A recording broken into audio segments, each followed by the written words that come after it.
feel really nervous about today. It's just a weird feeling to have, really, because all I'm doing is leaving one canal and going to another canal. But it's going to be busy. It's going to be very busy. It's a very popular stretch of water. It's a popular time of year to be on the water. And yeah, I just don't know if it's going to be a little bit too much of a shock to the system for me. I've spent over 6 weeks travelling along the Macclesfield and Peak Forest Canal, and I have been thoroughly spoilt by its beauty. Now today I will leave it all behind and begin the summer somewhere completely different. Today is the day we leave this beautiful, beautiful canal.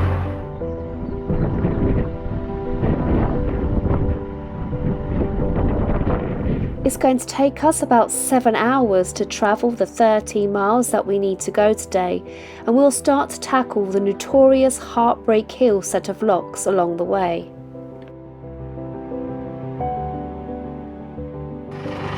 So Zephyr, what do you think of the Macclesfield Canal? Can we have your thoughts about that, please?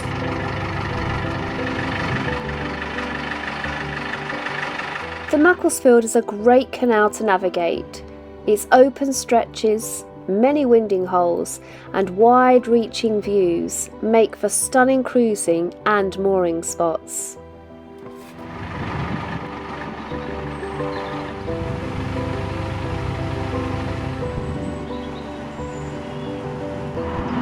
That mooring spot came with a very good signal.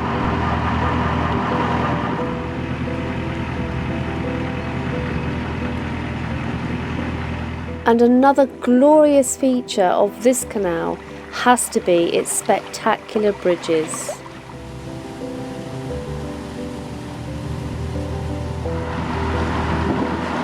You can hear the engine. The engine is still making a bit of a funny noise. Just trying to really rev it in this section because there's no boats. There's smoke coming out of it. Goslings are growing now.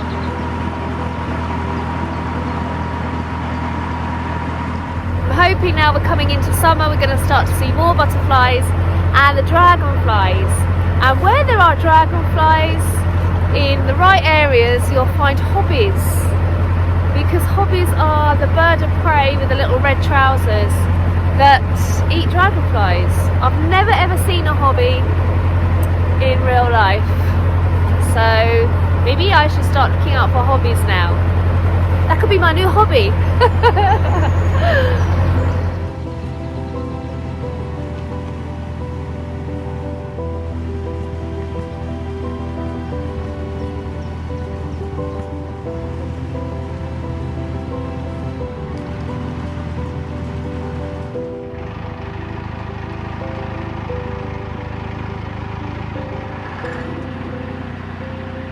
Did you see a cat, Seth? Sounds like a train. Now I'm starting to think we might actually have no choice but be stuck on the Macclesfield Canal, because the engine just doesn't sound right at all today. It's really not good.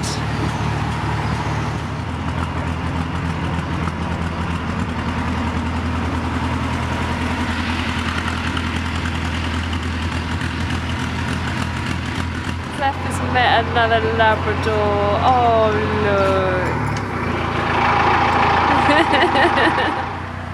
Oh, he's talking to you, Seth. Are you gorgeous? Oh. Oh. Oh. Right, coming into Congleton, and there's a water point here, so I'm going to stop for water, fill up Alice Grace.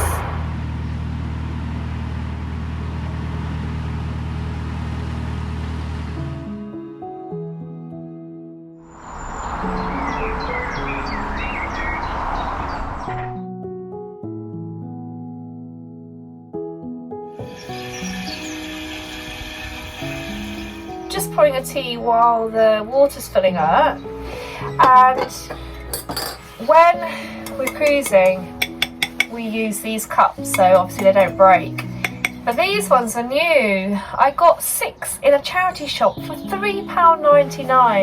I really like them.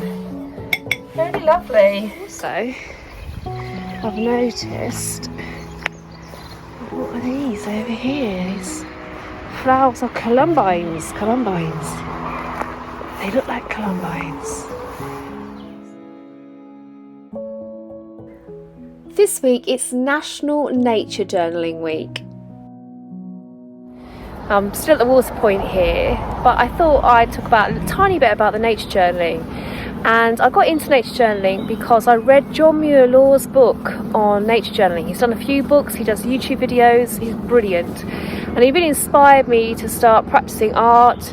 I was useless at it and I really wanted to get better, and it really helped following his book and reading his tips on how to draw. He said when you're nature journaling there's 3 questions, 3 things you can ask yourself, and that is, what do you notice? So what are you observing when you look at something? What do you wonder about it? So all the questions you've got about it. And then what does it remind you of? And I love those 3 questions because actually it makes you think, I don't need any prior knowledge. I don't need to know what I'm talking about when it comes to nature. And it frees up that anxiety that you might feel if you don't know about something. So, what do they remind me of? They remind me of lampshades, old-fashioned lampshades, something you might see on a Midsummer Murders film.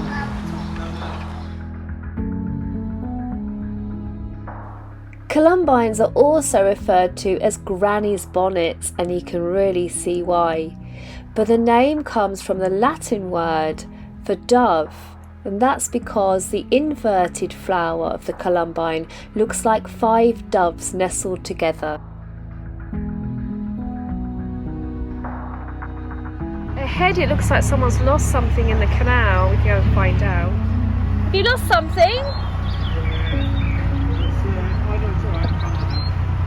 It's okay. Do you want us to get it? No, it's alright. It's an umbrella? Yeah, it's an umbrella. So off we begin. They didn't need our help. They're fishing out an umbrella. And there's another boat coming towards us. The sun did come out there and it's feeling good. I'm feeling good about this journey now. I'm feeling less worried and more just intrigued.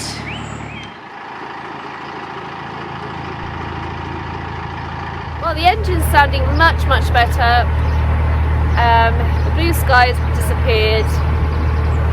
But it's nice to travel when you've got lots of weather conditions.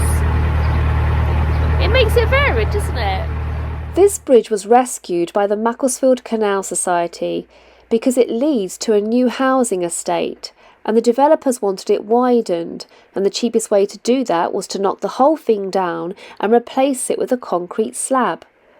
Well, the passionate canal enthusiasts protested so well that the developers numbered all the north face stones, dismantled the bridge, rebuilt it 15 feet in front, and replaced the numbered ones. Ironically, it ended up costing less than the concrete slab would have done.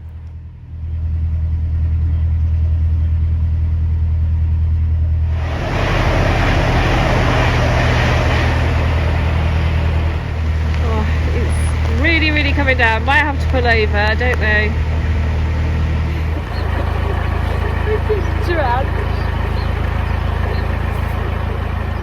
Then as we came closer and closer to the end of the Macclesfield, it seemed every moving boat was heading the opposite way, and it reminded me of what the guidebook said.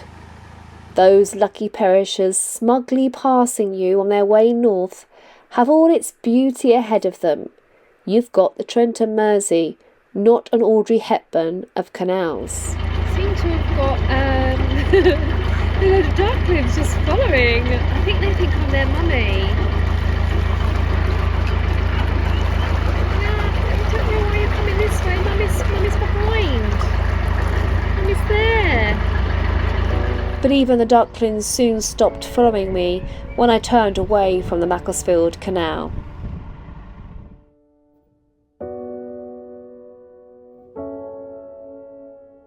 and accidentally reintroduced myself to the Trent and Mersey a bit too enthusiastically.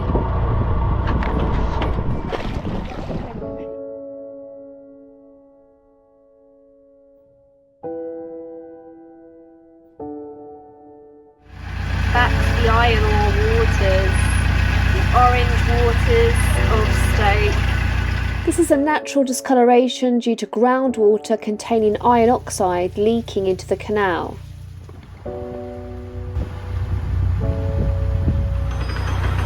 What's exciting about this is I've not been on this water before, so I don't know what to expect. So it's all new and it's all fresh. It feels very different to the Macclesfield Canal and the Peak Forest Canal, but it looks, it looks interesting. So I'm just going to give it some time. It's like a new pair of shoes, isn't it? You just got to wear them in so you feel comfortable. And that's how I feel about this at the moment. Quite like a new pair of shoes. It's called Heartbreak Hill because there are 31 locks spanning over 12 miles, but their real name is the Cheshire Locks.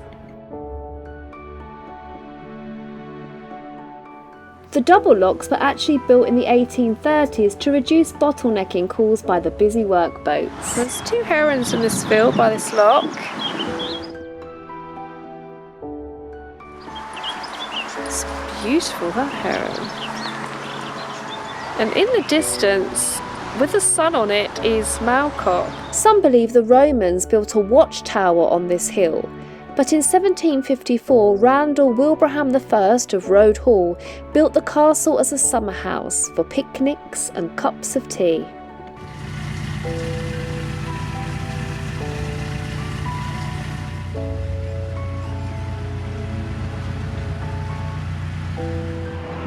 It's glorious now, it really is. There's a sparkle on the water. There's lots more blue in the sky. I'm really enjoying this cruise now. We're going all day.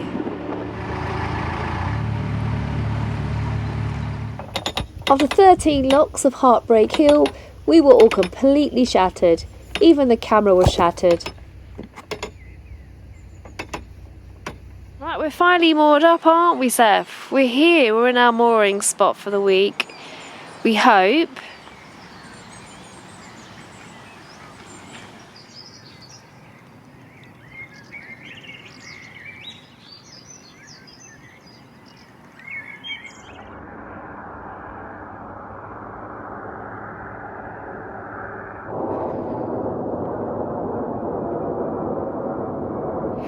This sign is where we're off to today. We're going to have a little look at the farmers market, just so I feel part of this little place that I've moored in. It's just this path up here, so just have to make sure we go to the side, Seth. Do you remember when I mentioned the Castle of Malcop was built by the Wilbrahams of Road Hall? Well, this is Road Hall where they lived, and their summer house on the hill gave them a great view of it. Remarkably, descendants of the family still live here today, some 355 years later.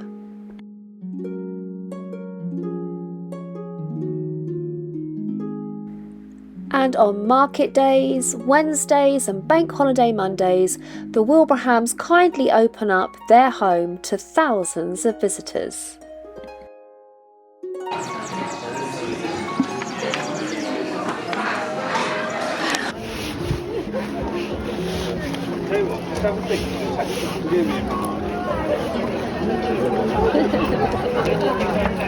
Should we get you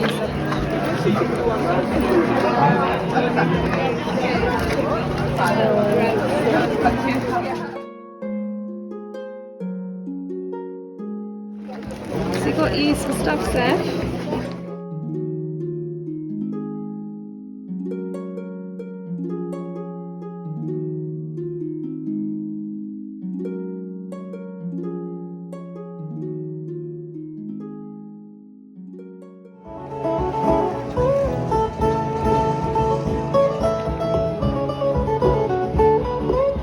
In the Arts and Crafts Shed, I met a really inspirational artist who recycles waste plastic and turns it into art. So which beach do you go to? Which beaches? Well, the one I get most on is called Hell's Mouth Beach or Porth Newgall, and it's on the Lynn Peninsula, the tip of the Lynn Peninsula, beyond Abersock. Right. But its beaches round about Abersock and Llanbedrog and Neffin. The tip of the Lynn Peninsula is where I go mostly to collect. So what about like the cormorant? The photograph of the original one. I've sold the original one. So And the it's original like a was print. with plastic. Oh yes, was it? with black cones and little black forks and everything. Yes, everything is beach plastic, just as I find it. And then we met Lorraine from Wildmoor Soaps, who's busy at home normally creating beautiful soaps out of olive oil, shea butter and essential oils, so they're completely vegan and natural, and her stalls smell delicious. So we're gonna get this tin, this one, yeah, we're gonna get this one. And then I found something that's really close to my heart: tea. Yeah, so we have a range of teas which are blended.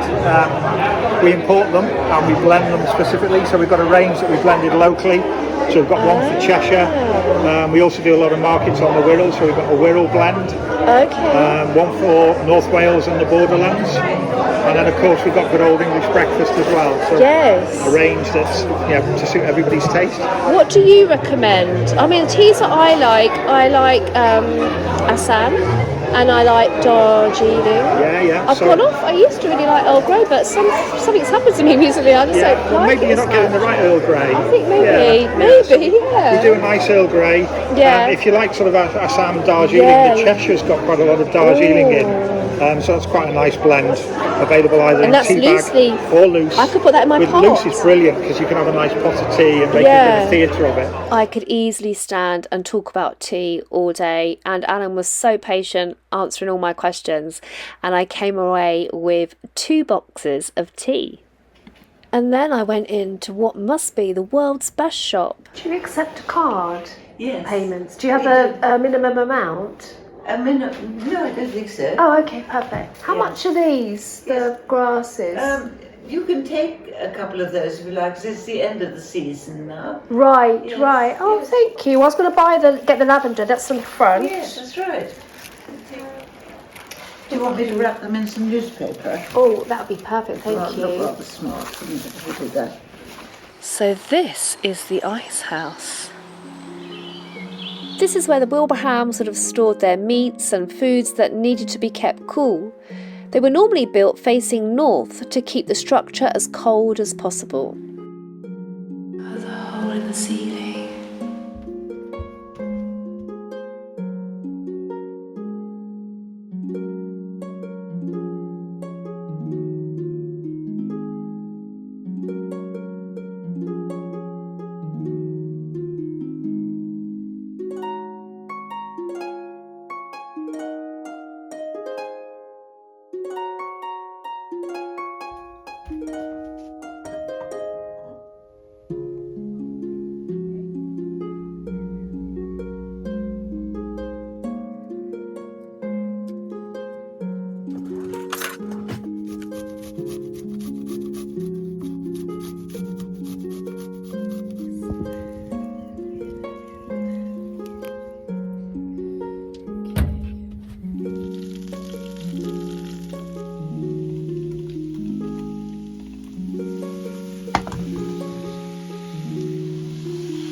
They honestly do the best mushrooms ever.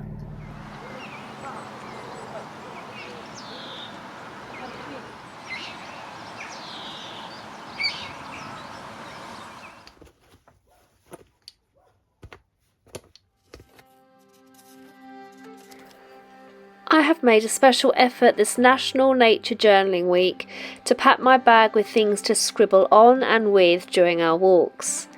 Zephyr has taken her favourite possession too. We've had downpours. Should we go back? Get them to stick.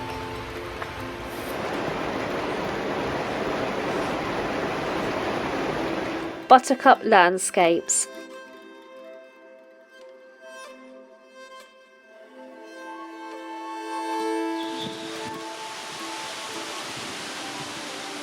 and wonderful surprises.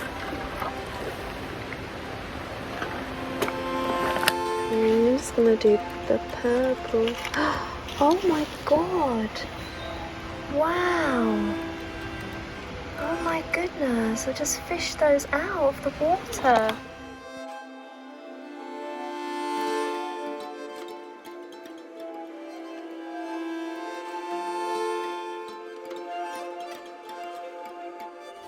Which way, Seth? There's two different paths. Which way do you want to go? That way or that way? Which way? But it's reminded me that whatever worries I might have or problems to deal with, however overwhelming the world might seem, that around me there is wonderful beauty to notice, wonder about and marvel at. I have found a marsh orchid, first orchid of the year so far that I found. And it's just coming down, you might see it. There it is.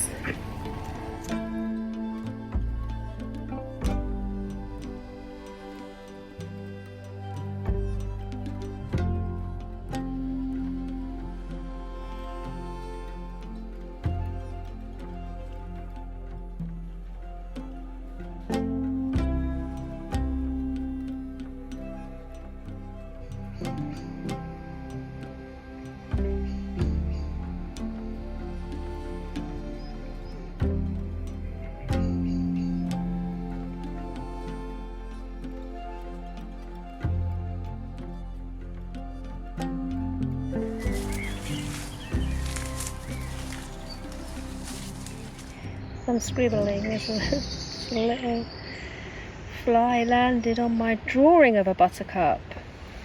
Flying out. It looks like it. It looks like a little flying ant. Drawn it.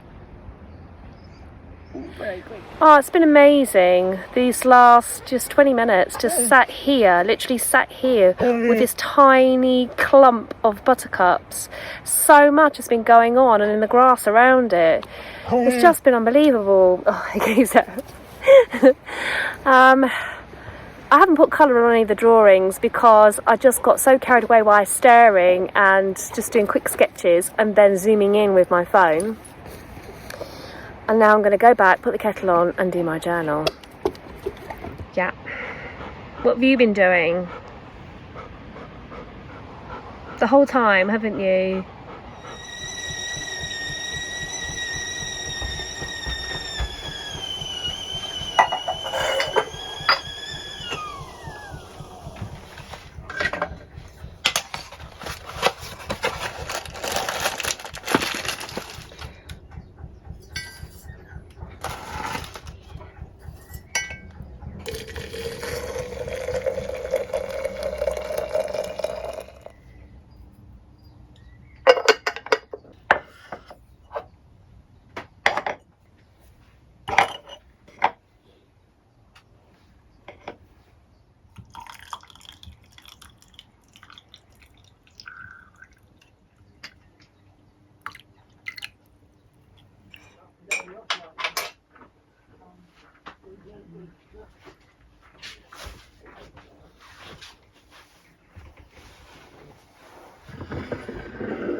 I left the hills behind me and entered through the oar. I hit the brick quite blindly and hoped nobody saw. Prepared myself for heartbreak as I sank into the lock. Just how many could I take before my body fell in shock? But the wagtail did some wagging, the plains spilled out their charms. I forgot that I was lagging, ignored my aching arms, for waves and waves of yellow formed a sea of buttercup, where a rather thick-thighed fellow had an utterly lovely sup. Cheshire's land just dazzled with gold blooms by the score. Then suddenly, unfrazzled, I felt at home once more.